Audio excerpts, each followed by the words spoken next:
আসসালামু আলাইকুম, আমি doctor Sharmin Jahan, consultant dermatologist, Dhaka medical college হাসপাতাল।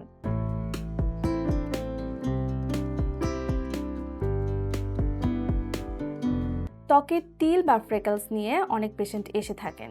তো ত্বকের তিলটা যখন অনেক বেড়ে যায় তখন আমরা খেয়াল করে দেখে থাকি যে এটির পিছে কোনো জেনেটিক হিস্ট্রি আছে কিনা। জেনেটিক যদি কোনো হিস্ট্রি থেকে থাকে, মানে তার ফ্যামিলিতে যদি কারো তিল থেকে থাকে, সেক্ষেত্রে দেখা যায় যে তার একটা নির্দিষ্ট বয়স হওয়ার আগেই, মানে আর্লি এইজে তিলটা চলে আসে, তখন আমরা সেটাকে লেন্টিজেন্স বলে থাকি। তো সেটা লেন্টিজেন্স হয়ে থাক বা ফ্রেকলস হয়ে থাক, মূলত বাংলা ভাষায় আমরা এটাকে তিলই বলে থাকি। যদি সেটা ফ্রেকলস বা লেন্টিজেন্স হয়, সেখানে আমরা এনডিআর গ্লেজারের মাধ্যমে খুব সুন্দর একটা রেজাল্ট পেতে পারি। আর গিয়ে তিলের মতো দেখতে আরও কিছু পিগমেন্টেশন আছে, যেগুলোকে আমরা অনেক সময় মোল বলে থাকি।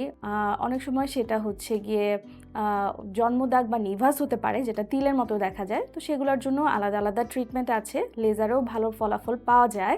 এবং এইসব পেশেন্টদেরকে আমরা যেটা বলে থাকি, তাদেরকে গিয়ে সান রে থেকে দূরে থাকতে। তারা খুব ভালো মাত্রার একটা সানব্লক ইউজ করবে, রোদে গেলে ছাতা ব্যবহার করবে, এবং গিয়ে মাথায় একটা স্কার্ফ বা কাপড় দিয়ে মুখটা একটু ঢেকে রাখবে। কারণ তিল বা ফ্রেকলস যাদের থাকে তাদের গিয়ে ফটোসেন্সিটিভিটি বেশি থাকে, তাদের রোদে গেলে আরও বেশি তিল হতে পারে।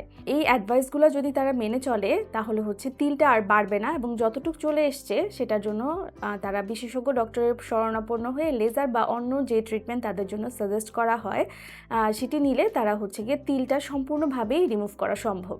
ধন্যবাদ।